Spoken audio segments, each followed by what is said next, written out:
Bonsoir. Bienvenue à la soirée de clôture du festival Poétesse.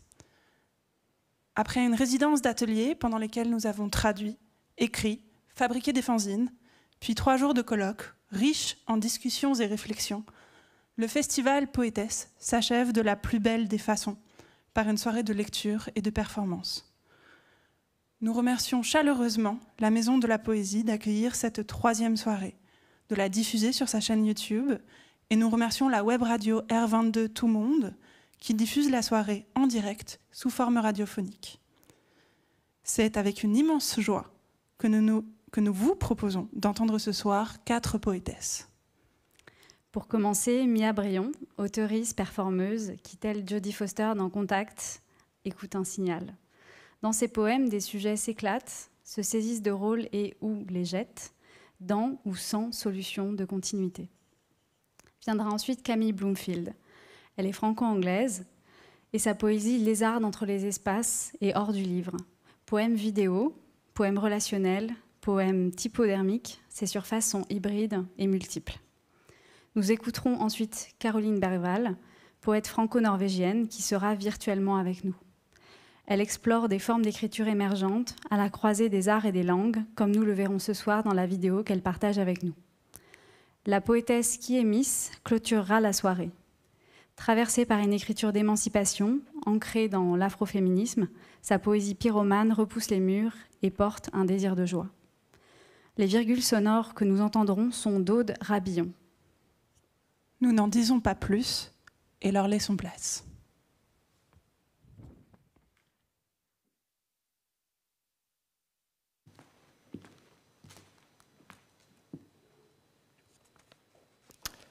Hey, merci beaucoup. J'ai beaucoup de remerciements à faire. Je ne sais pas si je peux tous les faire, mais je veux tous les faire. À un moment, dans le 2e texte que je lirai, il y aura une suite de remerciements, mais qui ne sont pas de moi, mais on pourra faire comme si vous y lisiez votre nom. Je vais lire un 3e texte aussi, mais avant le 3e et le 2e, il y en aura un 1er, et il s'appelle « Tu vois ce que je veux dire, alors ?»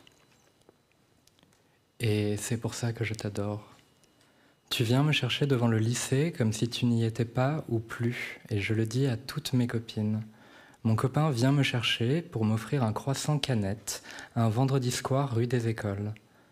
Tu me trouves trop belle, peut-être autant sans se concerter que moi, toi. Je te pleure dessus et tu m'embrasses dans le cou, amoureuse de 5 personnes en même temps. L'une d'entre elles, c'est toi, une autre, Vivi. Avec elle, M découvre que la piste musique pour la piste danse était d'Omar S. Pour la piste de Laure, il a fait un album nommé Romancing the Stone, ce que M ravine. C'est le titre d'un film qu'elle se refuse à regarder. Une romancière, après une longue aventure à laquelle elle n'était pas préparée, finit par écrire un roman à ce sujet, ce qui lui rappelle le poème d'un ami avec qui elle préfère aller voir un autre film qui lui rappelle le poème du même ami. Le nom voudrait dire « donner romance » et que la réponse est « de la chaleur d'une pierre » et sur la même page, du lingot bijoutier pour préparer une pierre à son utilisation en joaillerie. Mais que le sens du titre ne soit pas évident immédiatement est une bonne chose en fait. Cela fait que les personnes pensent à ce qu'ils pourraient dire et dès lors passer plus de temps sur le poster. Et si celui-ci est bien fait, cela devrait assez les intéresser pour prendre une place. Pour ce qui est d'une définition, romancing est un autre romanticizing, et il ne faut pas faire ça avec le passé. Comment raconter des histoires qui ne sont pas vraies? Décrire un événement d'une façon qu'elle sonne meilleure qu'elle n'était, persuader quelqu'une de t'aimer, faire un skill check dans une stratégie au tour par tour. Soit plus en avant la conversation quand elle t'en offre la possibilité.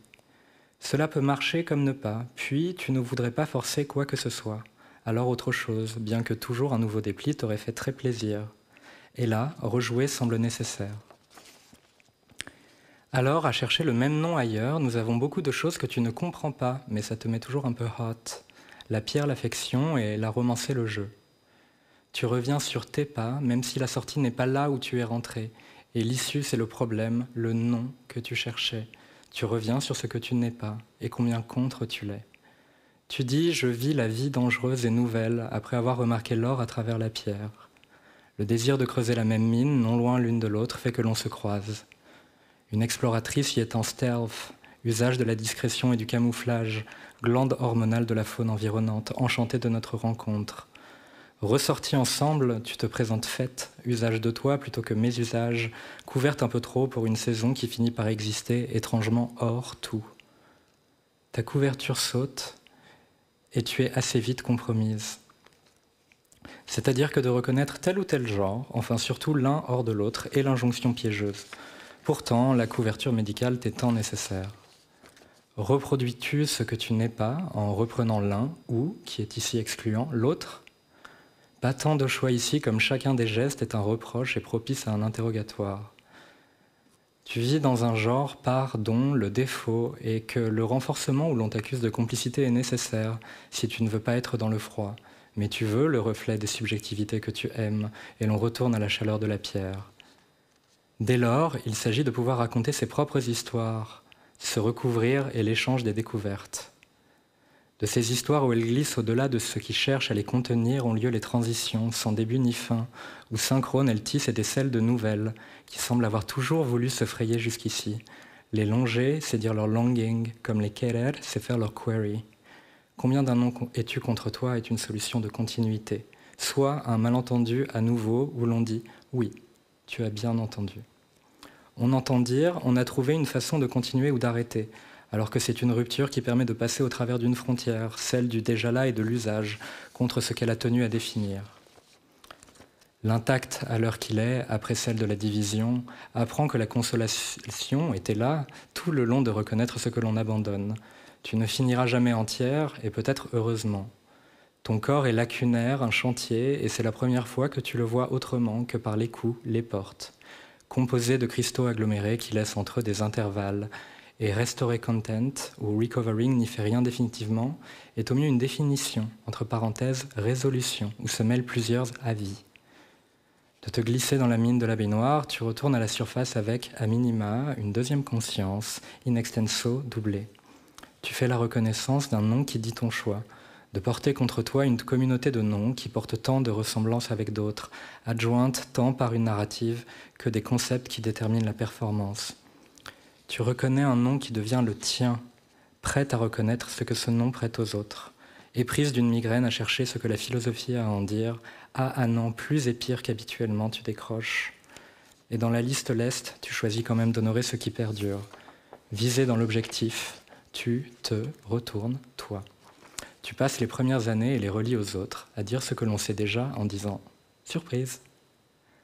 Labradorescence de 4 chemins, How are you is much of a name. Te dicen estás bien pera y te dices pera estás bien. Tu te fais dire tu es bien chienne et tu te dis chienne es-tu bien. Esta pera se retira al orar. Cette chienne se retire alors. Espère le miroir corps à corps. Ça fait un poème. Le deuxième s'appelle Sandy Notes, parce que Notes, si tu changes les lettres, ça fait Stone. Et comme vous avez remarqué, j'aime bien parler de pierre. Sandy n'était jamais que San, contraction de Roseanne. Et ce n'était pas tant moi qui le raccourcissais plutôt que mes proches. Plutôt un surnom choisi par mes amis plutôt que par moi. Alukere était le nom qu'un ami nommé Robert Heinlein avait utilisé dans un roman. C'est mon homonyme, mais elle n'est pas moi. Mais elle est qui, je ne saurais pas contre d'être. Dans le livre, le protagoniste, qui s'appelle Sam, rencontre quelqu'un qui va par le nom de Mary. Comme elle travaille pour une organisation secrète, son nom pourrait ou ne pourrait pas être Mary, mais elle aime qu'on l'appelle Mary, alors il l'appelle Mary tout au long du livre, jusqu'à ce moment où il s'avère qu'elle avait une autre identité enfant. Elle était née dans une secte très étrange, d'un monde reculé, dont les coutumes n'allaient pas avec celles d'aucune des civilisations qu'elle croisait. C'est donc en migrant pour une autre planète qu'elle vit le jour, et là, elle fut nommée Alukere.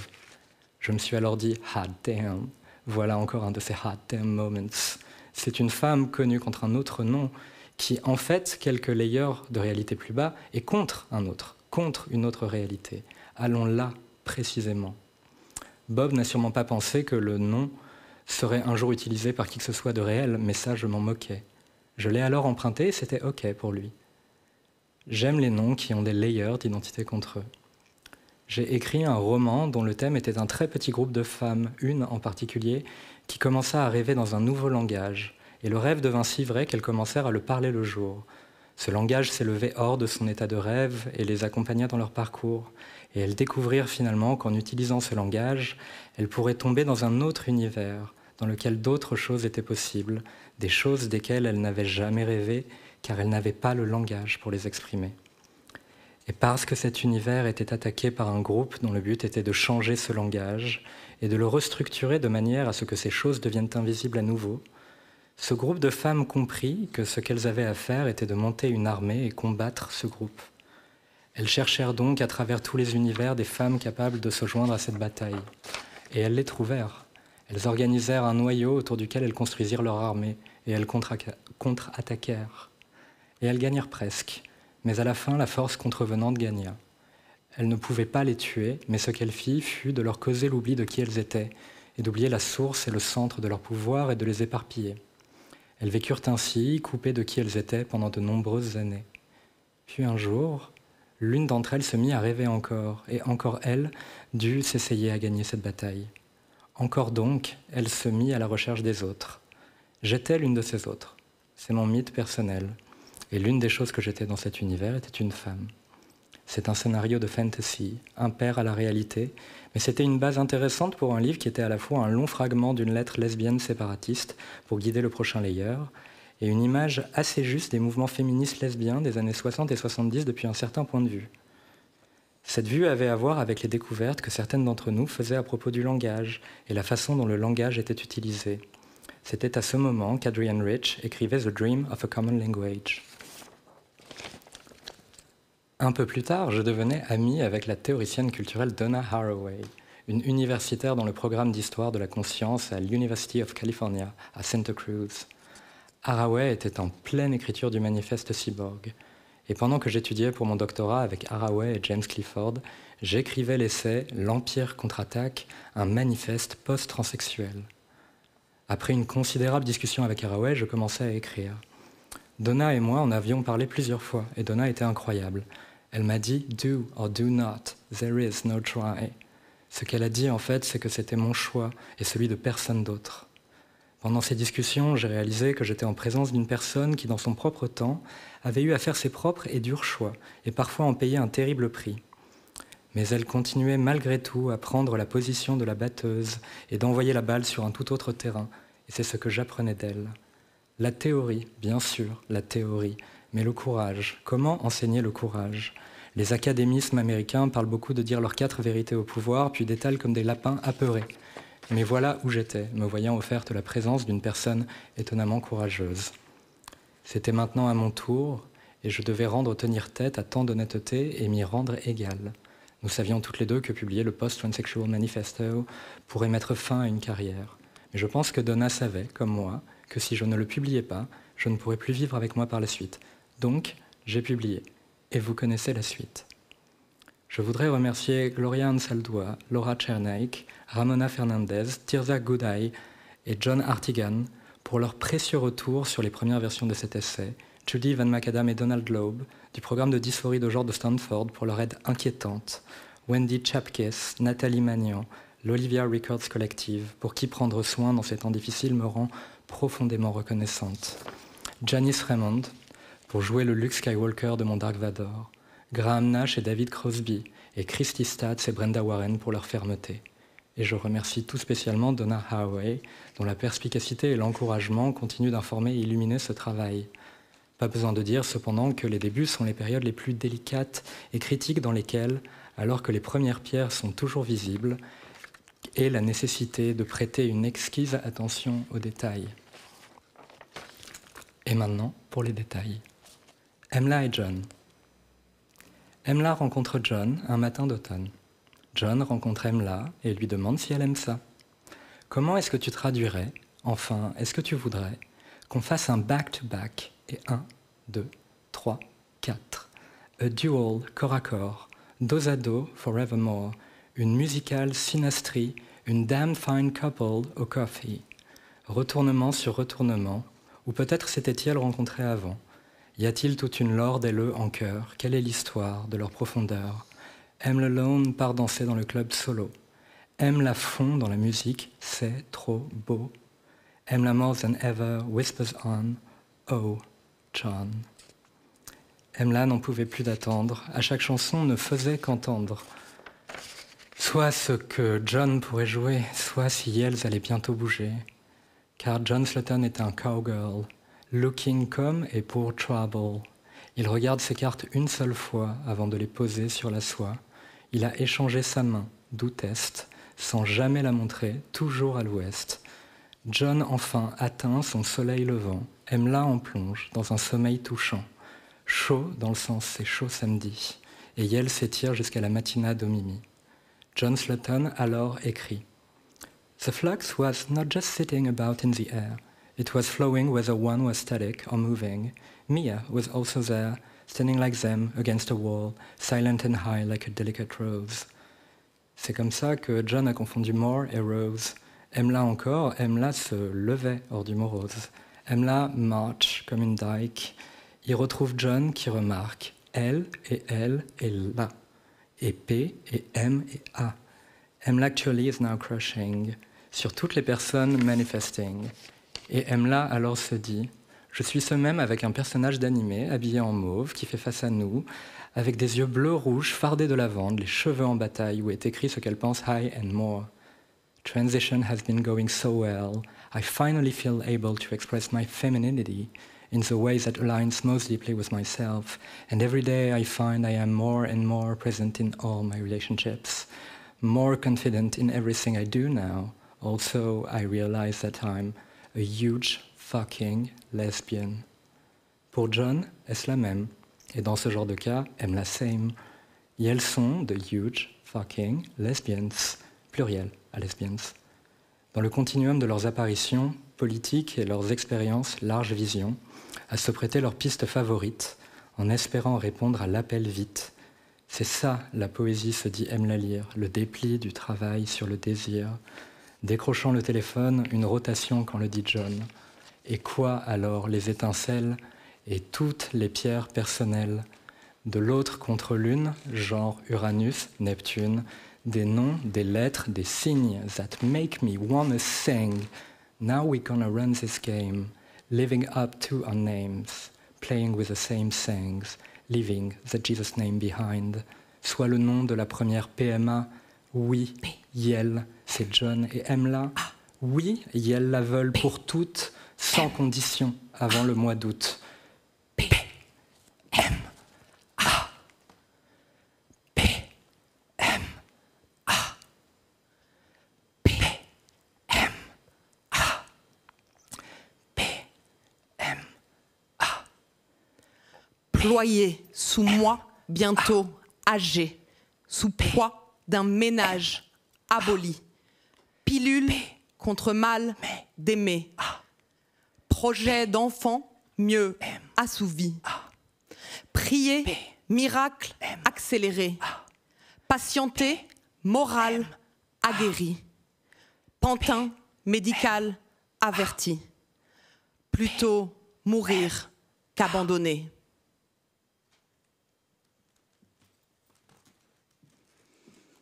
Bonsoir.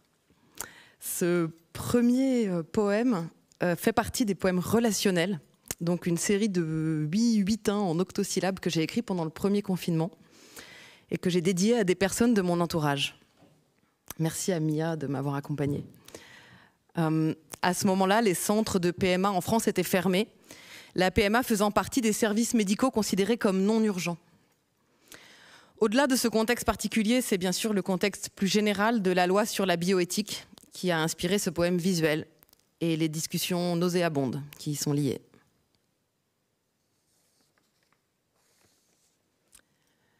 Le deuxième poème est un peu plus autobiographique. Il est sur la transmission du féminisme entre les générations, du moins dans ma famille. Et il rejoint mes recherches sur le détournement des interfaces numériques. Ici, les dossiers d'ordinateur. Il s'intitule « Tu es trop féministe, ma fille », poème folder. De ma vie petite, je revois ma mère tenant à bout de bras le foyer. Je revois sur ses épaules la responsabilité. Je revois la marque des années abruptes sur sa beauté.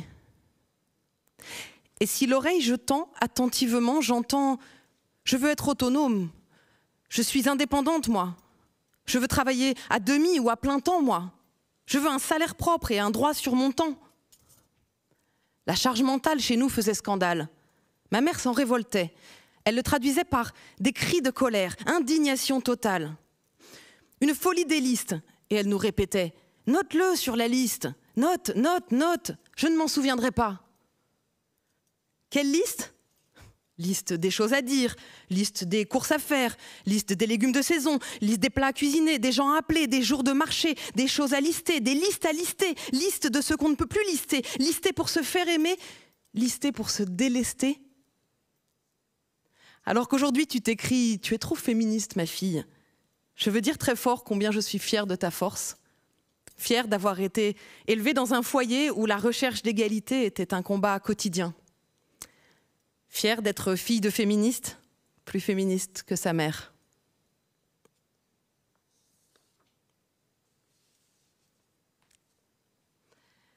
Mon troisième poème que je vais lire ce soir fait partie d'une recherche sur les gifs. Il a été écrit sur un gif créé par un artiste plasticien expérimental, Nicolas Vermelin. Au moment où je l'écrivais, on a appris la mort de George Floyd, dont les derniers mots ont constitué un triste écho aux derniers mots d'Adama Traoré. Ça ne se passe jamais comme cela. Cela ne se passe jamais comme ça. Jamais comme ça, cela ne se passe. Ne se passe jamais ça comme cela. Ça ne passe jamais comme cela se... Ça ne se passe, cela comme jamais. Cela, jamais ça comme ne se passe. Jamais ça passe ce ne comme cela. Comme ça passe, cela ne se... jamais. Ce pas ne se lasse jamais comme ça. Ce mais-là ne se passe ja comme ça. Ce mais ne se passe ja là ça comme. Cela mais comme ja ce ça ne passe. Cela ne se pas mais comme ja ce ça. Cela ne se semait comme passe ça ja. Cela, ce ne, jamais, ce pas que comme. Cela ne se jacasse mais pomme ça. Sa pomme ne se casse jamais cela. Ça mais jomme pas cela ne se casse. À ce pomme-là, se camé jamais ne se jomme. Cela ne se casse, ça se neige. À ça, à cela, camé, mais cela, doit plus. Jamais. Plus jamais, plus. Ça ne doit se passer comme ça. Se passer. Plus jamais ça. Comme cela. Plus comme ça. Jamais. Jamais, plus. Respire.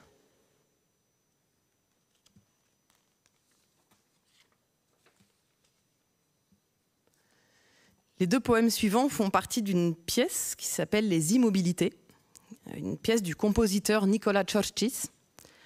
C'était une commande de l'émission Création mondiale sur France Musique.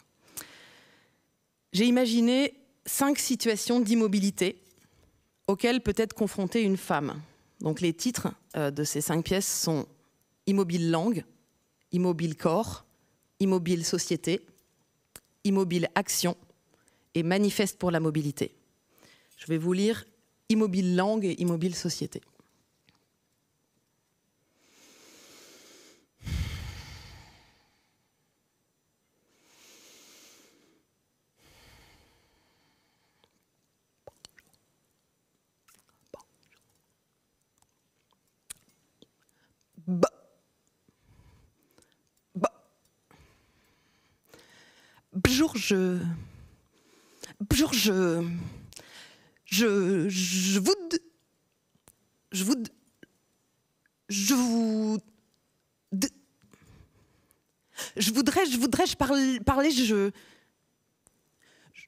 Je voudrais vous parler de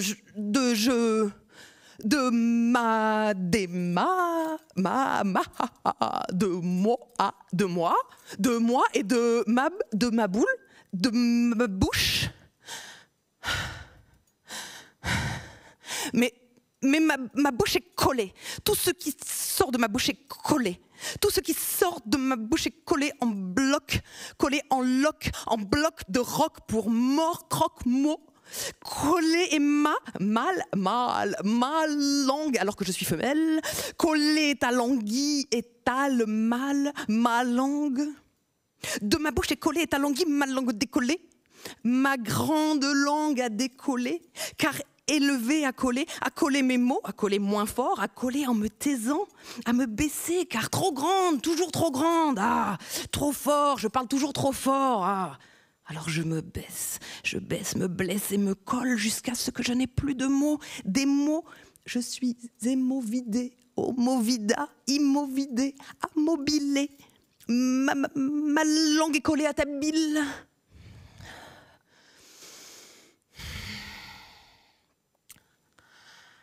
Alors j'ai travaillé, travaillé, décollé, travaillé à décoller de l'école, et décoller mes mots sont devenus mes mots. Aujourd'hui, mes mots, je m'émeus d'eux, mes mots aimés à deux, je parle fort et loin, et je décolle pour aimer mes mots, ma langue femelle, les laver dans l'eau de la clarté de la roche, le caillou des mots, mes mots enfin démosténés.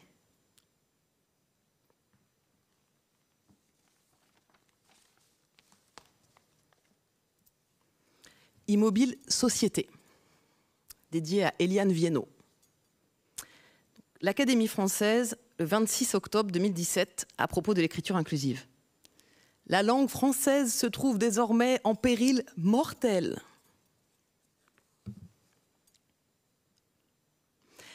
Ma fille, un jour tu seras maréchale ferrante, cheminote codeuse, entrepreneuse adjudante, karatékate artificière, sapeuse, pompière, argentière dresseuse, start-upeuse, slameuse, financeuse, écrivaine, entraîneuse, officière, poétesse, autrice, littératrice, torera, torréfactrice, contre-maîtresse, banquière, customiseuse, chef, gameuse, gangster, ferronnière, cunicultrice, grutière, décolleteuse, vlogueuse, télématicienne, défenderesse, alcoolière, doctoresse, ambulancière, première ministre, présidente bourrelle, substitute détractrice, cytodiagnosticienne certificatrice, armurière dépeceuse, bandite zingueuse, clerque chiropractrice, bouchère disséqueuse, écarisseuse désinfectrice. C'est bon, vous êtes habitués là ?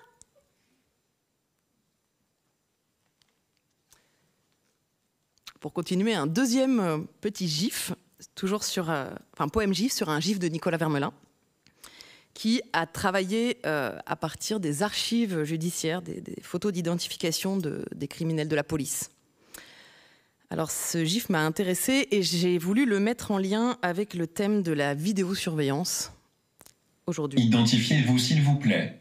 Critères faciaux, nez, front, bouche. Vos doigts maintenant, et plus vite que ça. Question de traçabilité, de sûreté nationale.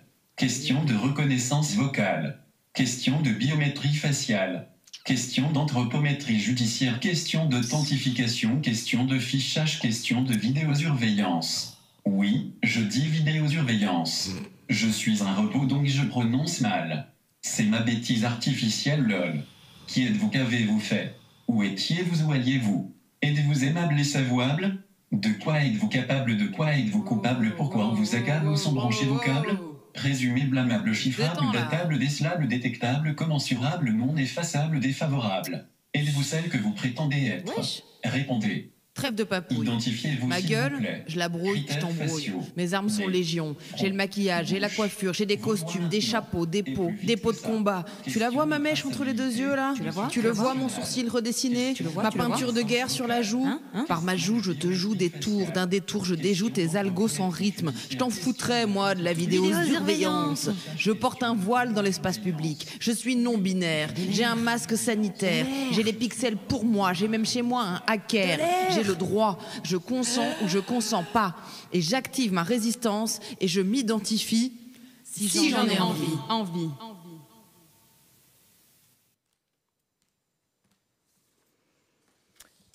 Pour finir, je vais vous lire un texte que j'ai écrit après un accident qui m'a valu de perdre la marche pendant longtemps.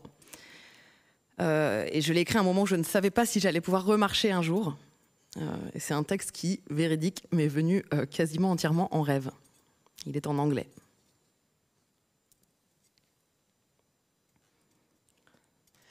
I walk. I know it doesn't look like it.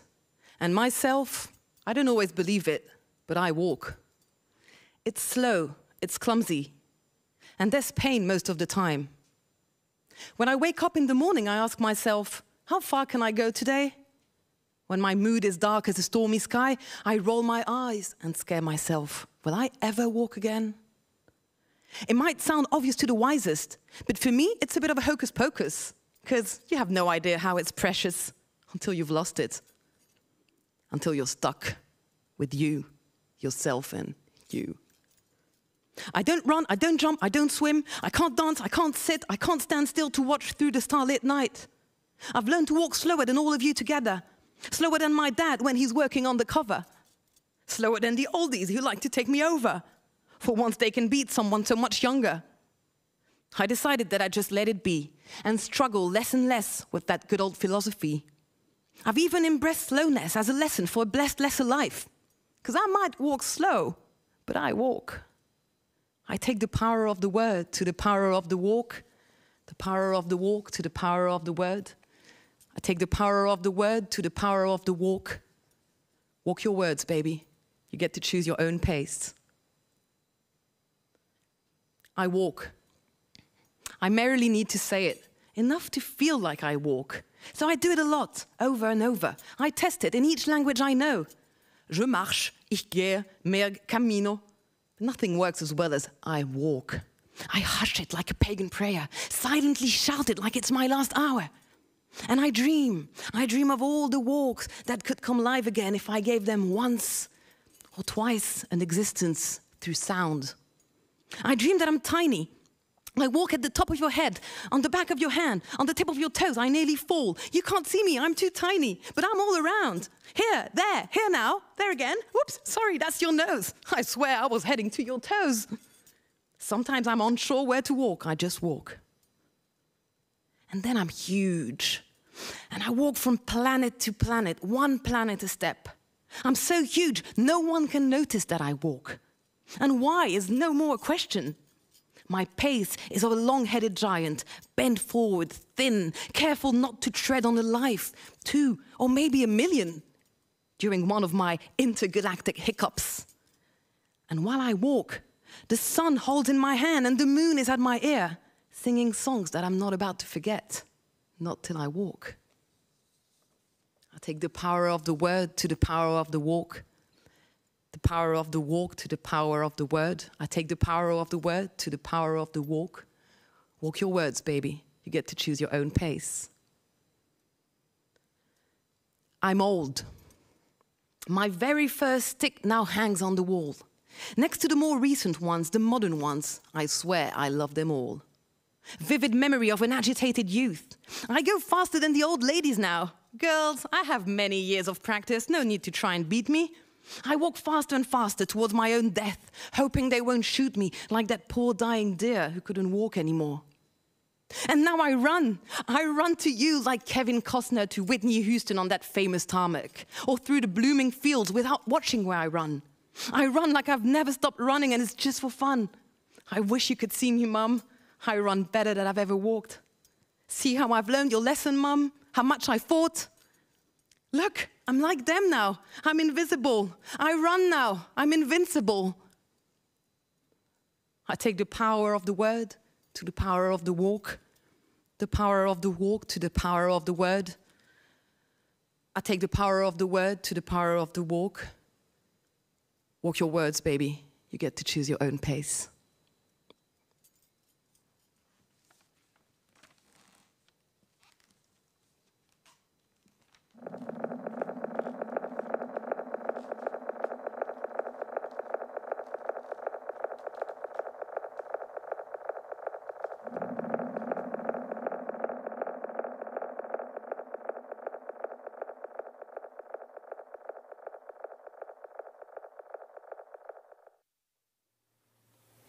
Il se produit un événement dans la langue, non pas dans la voix, mais dans le raclement de la gorge. Cracher ce qu'il y a de plus intime et de plus inaccessible. Cette langue source qui paraît si naturelle, dite maternelle, est un défi. C'est dangereux. Ça déclenche un processus de réincorporation des espaces de sa propre langue. Le crachat peut être provocation ou animosité. Il peut être balancé avec autant de précision qu'une chaussure. Pour Beckett, passer de l'anglais au français est une façon d'expectorer la langue anglaise qui occupe le corps irlandais, colonisé.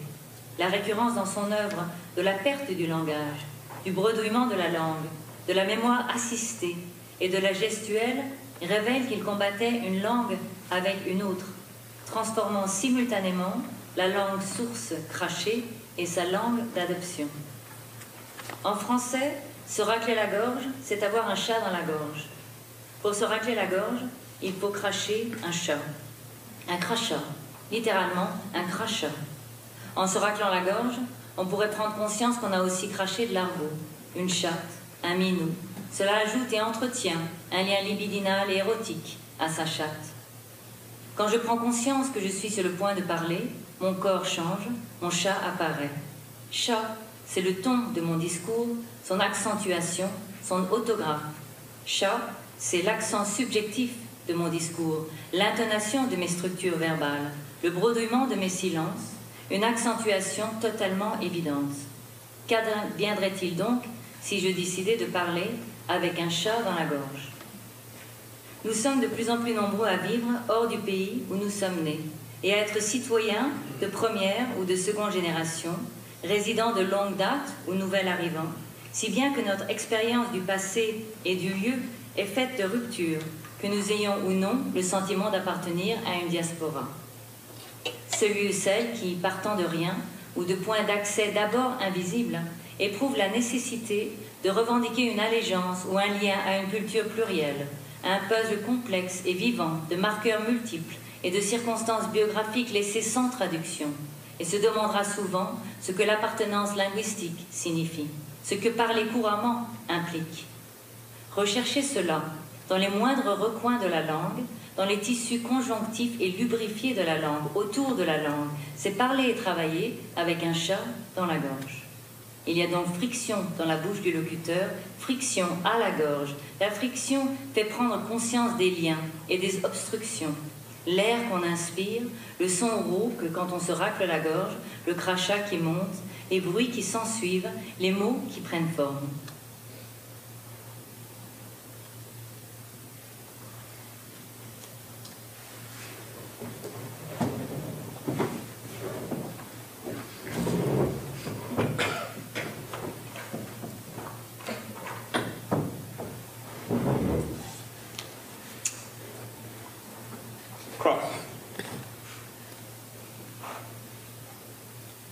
Que faire pour garder un corps bien à soi? Qu'est-ce que ça veut dire? Sinon que les frontières offrent une protection toute relative. Pouvais-je m'assurer que ce que j'appelais mon corps resterait lui-même en passant par d'autres langues, qu'il se maintiendrait dans l'anglais?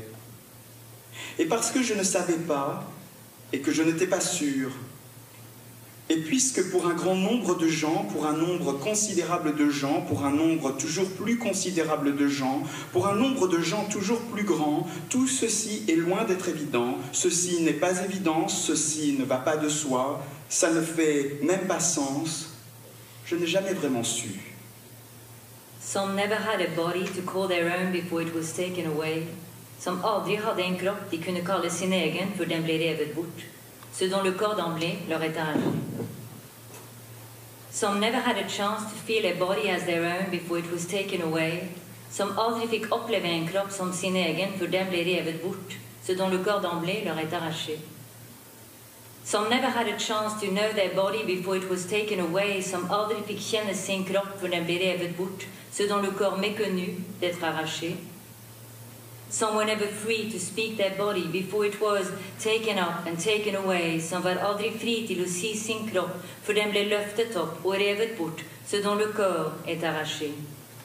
Some tried their body on to pleasure in it before it was taken up, beaten, violated, taken away. Som tog sin kropp på för att njuta den, för den blev löftet upp, slått, kränket, revet bort. Som sut au corps chopé, violé, arraché.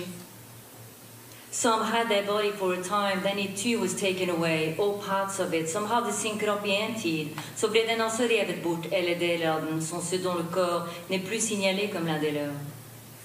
Some thought they had their body safely, then were asked to leave it behind the door or parts of it som trodde att de tryggt hade sin kropp, bara för att bli bedt om att la den bli igen bak døren, eller delar av den, ceux dont le corps emporté, au loin des leurs. Some hoped they had one safely, only to find it had to be left across the border or parts of it. Som hoppet de trygt hade en kropp, bara för att inse att den måtte bli igen över gränsen, eller delar av den, ceux dont le corps à la frontière, nié, n'est pas de leur. Some wanted to leave their body behind and couldn't. Som ønsket at lægge sin krop bag sig og kunne ikke, ceux qui ne pouvaient pas. Some could neither take it with them nor leave it behind. Some kunne verken ta den med sig eller lægge den ikke.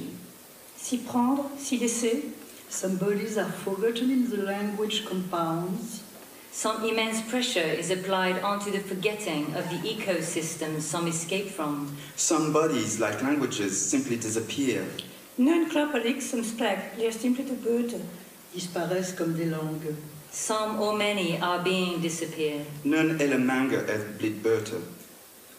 Ont été disparus. Some or many disappear. Nogen eller mange blir borte.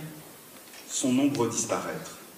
Some or many that disappeared arise in some or many of us. Nogle hele mange som blev borte rejser sig i nogle hele mange af os. Disparaissent, se lèvent en certains de nous. Some arise in some or many of us. Nogle rejser sig i nogle eller mange af os.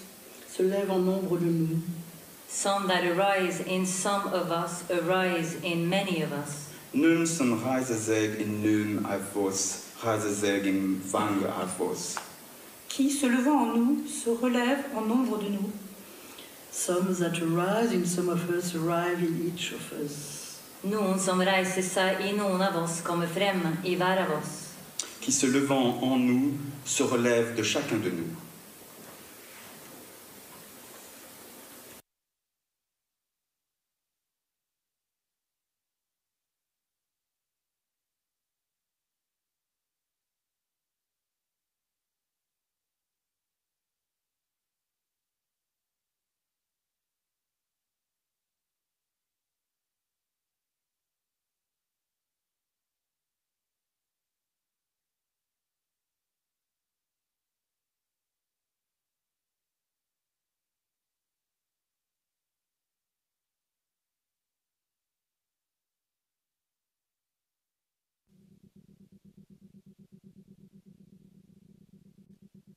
I don't know.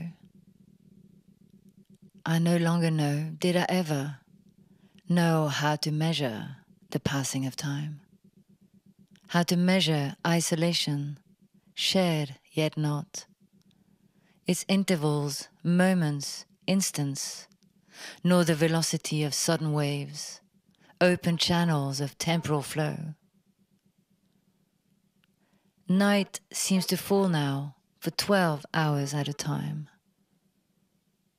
From 5 to 5, or from 6 to 6, or from now to now, from cry to cry. And then it falls deeper for another 12 hours, from 5 to 5, or 6 to 6, from now to now, from hand to hand, from A to B, from B to C to U to A to T. Base to br, base to br, base to breath. So long as I'm breathing and counting, it bridges chasms, bridges into bridges, infra-breath, 1, 2, from I to isolates. 1, 2, 1, 2, these are the things on everybody's mind. 1, 2, 1 step in front of the other, one day after another, one person at a time. 1, don't get sick. 2, what happens next? 1, 2, 1, 2, what happens next? And tiredness, lethargy, a continuous slow hum of panic as it sickens inside. Oh my, oh my, oh my, oh my, oh my, oh my, oh my.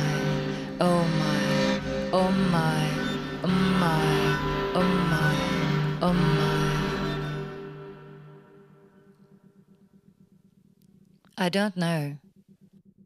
No longer know how to measure distance between points. Dimension, spatial extent, the length, the thickness of volume, area of these moving surfaces, the breadth of ripples of being in these paralyzed spaces we each inhabit. I look for base, meter, breath, a starting point, the foot, the bed, a long foundational sleep. Shh, pa, shh, pa. French, don't know, I don't know. Shh, pa. Clouds suspended. Anyone can see we're upside down, down dear, the down dehors. Shh, shh, pa, shh, pa. If the road ahead is blocked, shh, what follows from today? I make a compass out of standing still. Stay still, come to a and still. The sky and room revolve around a crown of head. Is a standing north star, stay to illuminate. X makes a step, marks the star to a T, shines brightly. X marks the star, makes the start, makes the start. I take sounds for measuring tools, breath for as long as I can hold it. Continuous stretch in time can be tuned and joined in. Oh my, oh my, oh my, oh my, oh my, oh my, oh my, oh my, oh my, oh my, oh my, oh my, oh my, oh my, oh my, oh my. Shh, pa. Seeking shelter. Roadstead, take to the right. Use up every resources, now don't move, stand still. Washed over by relays of stories, broken time, violence, discontinuities, realigned, tattooed, underskin, landscapes, map out the hidden way from this X to this Y. We're thrown onto the route, the course, circa 1160. The path, passageway, 1170. With no end in sight, we seek shelter, take refuge. Anglo-Norman, Middle French, French refuge, protector, often used of God, first half of the 12th century in Anglo-Norman. Means of obtaining shelter, 1175 in Old French. Shelter, protection, place of shelter or protection, 1278. Excuse, evasion, 1440. Sanctuary, retreat, 15th century. Place of shelter for disadvantaged people, 1663. Hostel, 1718, now obsolete in this sense. Mountain refuge, 1817. Classical Latin refugium, place or means of shelter, concealed chamber, protector. In post-classical Latin also, action of avoiding punishment, 4th century, way out, 5th century in Augustine. Sanctuary, right of sanctuary, from circa 1000 in British sources. Cities of sanctuary, 100,000 welcomes, 2018. Refugiate, to turn back and flee. Run away, re, prefix, fugere, to flee, flee as fast as you can. Compare Old Occitan, refuge, refugi, Catalan, refugi, 13th century. Spanish, refugio, mid-13th century. Portuguese, refugio, 15th century. Italian, 1319. Compare, refute, compare, fugue.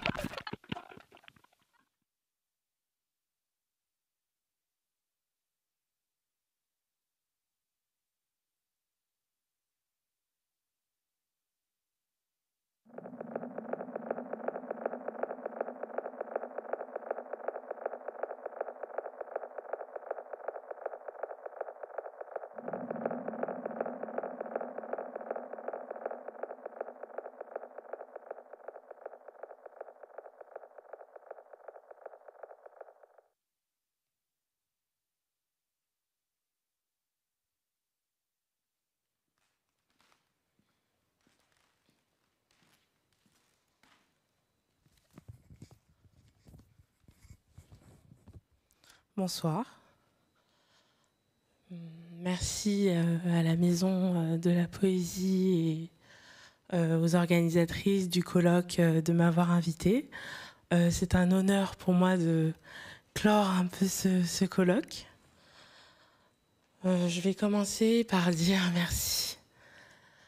Merci Audrey.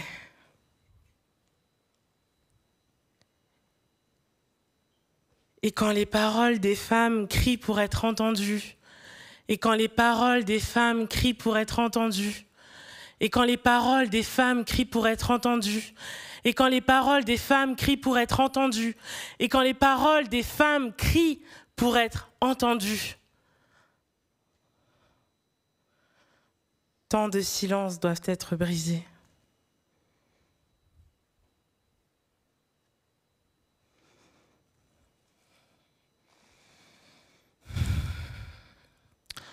Aujourd'hui, j'ai décidé de lire quelques poèmes que j'ai trouvés dans le merveilleux recueil d'anthologie d'Irène Assiba d'Almeida.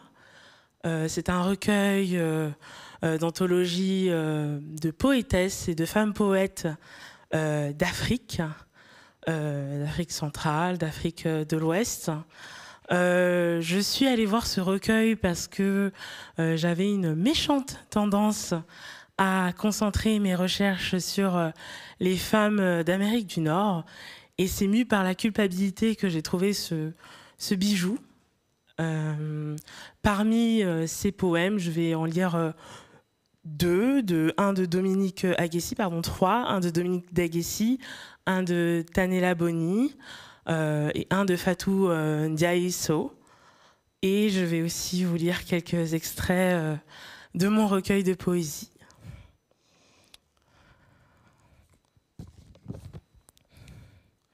Je suis entrée en poésie comme on entre en dissidence contre les mouvances, l'oppression sophistiquée, moderne et médiatisée de la pensée unique. Je suis entrée en poésie comme on entre en résistance contre le déni de l'humanité aux plus pauvres de l'humanité, justifiant les appareils des génocides pour donner au monde du spectacle. Je suis entrée en poésie comme on entre en rébellion pour dire le deuil de la mémoire, l'ignominie des exclusions, le quotidien de la marginalité et l'épaisseur du mépris. Je suis entrée en poésie comme on entre en transhumance, pour débusquer les certitudes, les enchaînements fatidiques, renouer les fils de l'histoire à la vigilance de l'éveil.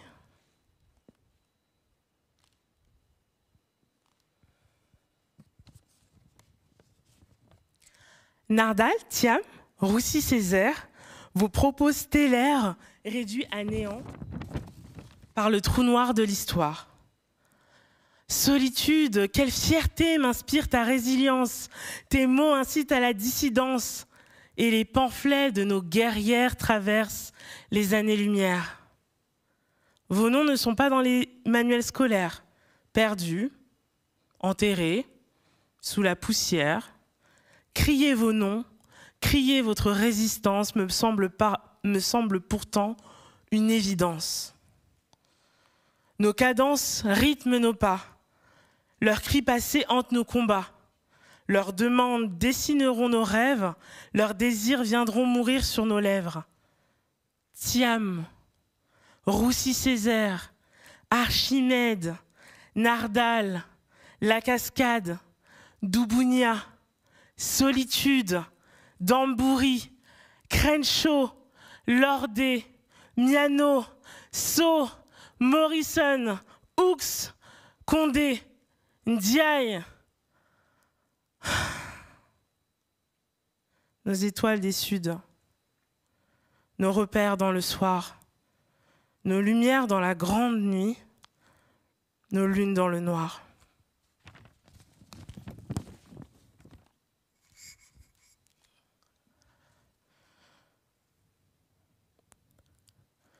Dans ce monde vampire, me voilà rempli de mon exil. Laissez-moi redécouvrir le baobab originel où dort l'aïeul.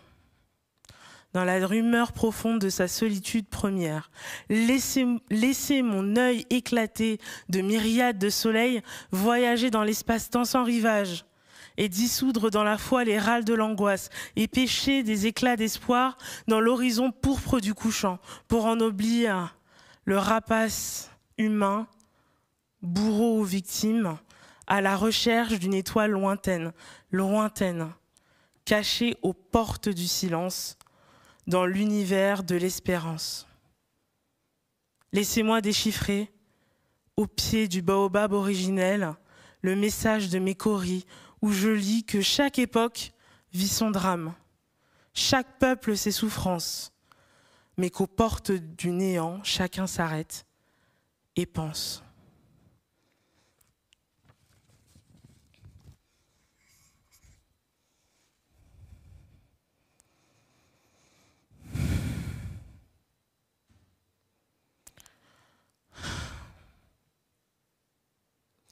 Car tes mains saignent encore de devoir serrer d'autres mains tissées de ruses, rivées aux sources de la déchirure des voix, seul le lieu qui pense en gerbe nos plaies ou suppure la haine de l'autre.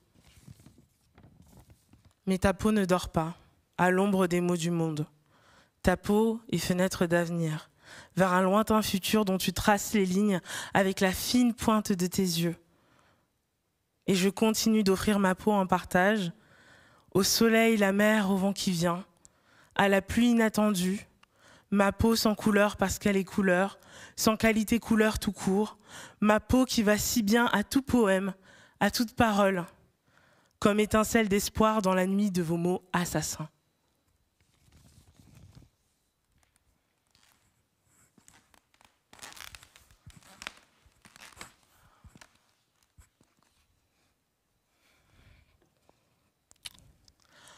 Bande de niafous, sale négresse, bande de noirtes, bande de salopes, bande de putes. Regarde-nous, les négresses sales, les niafous, les putes, les noirtes. Regarde-nous, renverser le monde.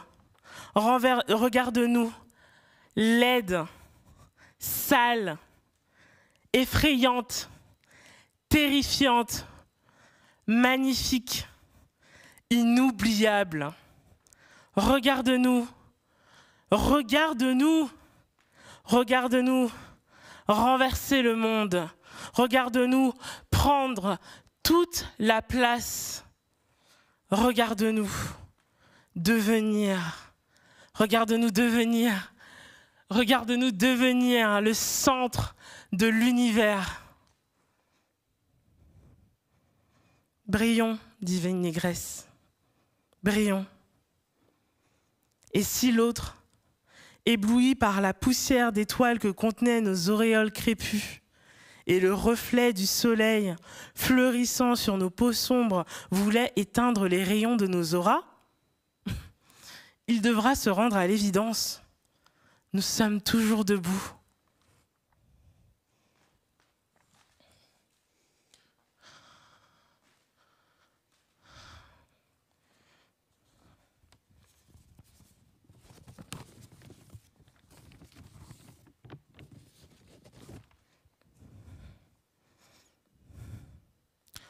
Derrière elle, tout flambait. Tout d'abord craintive, j'ai cru qu'elle voulait me consommer aussi, me réduire en poussière, et j'ai voulu me protéger, j'ai voulu les combattre. Et puis, j'ai compris que du feu ne naissait pas destruction. Sous la cendre, la guérison. Et j'ai allumé l'étincelle moi aussi. J'ai enflammé des vieux souvenirs, j'ai enflammé des reliques de cœur brisés, j'ai enflammé des rêves défunts, des armures trop lourdes, des prisons intérieures, des traumatismes mal cicatrisés, des violences. Et puis, Et puis est venu le temps de la peur. La peur. La peur, cet héritage ancestral, murmuré dans le secret des cuisines. Et elle s'est débattue de toutes ses forces. Et épuisée, j'ai failli perdre. Les flammes léchant mes bras, j'ai pensé vouloir disparaître, me rapetisser pour me fondre dans le beige de la norme. Et puis seulement, j'ai découvert que, comme elle, comme les autres, les sorcières, les folles, les pétroleuses, les dégueulasses, les moches, les grosses, les négresses et toutes les meufs bizarres avant moi, eh bien, moi aussi, je me suis transformée en étoile sauvage.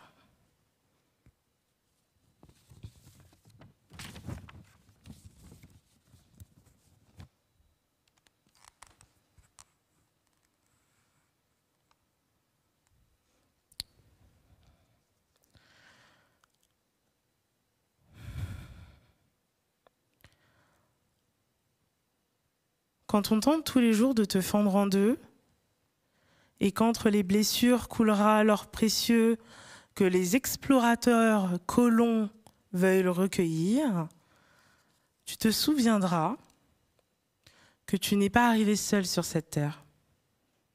Tu es le cadeau de tes ancêtres qui vivent à travers toi. Tu n'es pas seul. Non, tu n'es pas seul. Ils t'habitent, connus et inconnus. Ils sont là, dans les plis de ton sourire, dans les creux de ton âme, dans tes cheveux qui poussent comme le baobab, qui viennent embrasser le ciel. Quand ton âme sera jonchée de cratères, rappelle-toi, tu n'es pas arrivé seul. Tu n'es pas seul, confronté à l'immensité d'une vie qui manque de sens. Tu es l'aboutissement de souffles, de tempêtes, de tornades, de soupirs, d'explosions, de sanglots, de vie. À travers tes cris, la vie. À travers tes yeux, la vie. À travers tes rires, la vie. À travers ta poésie, la vie.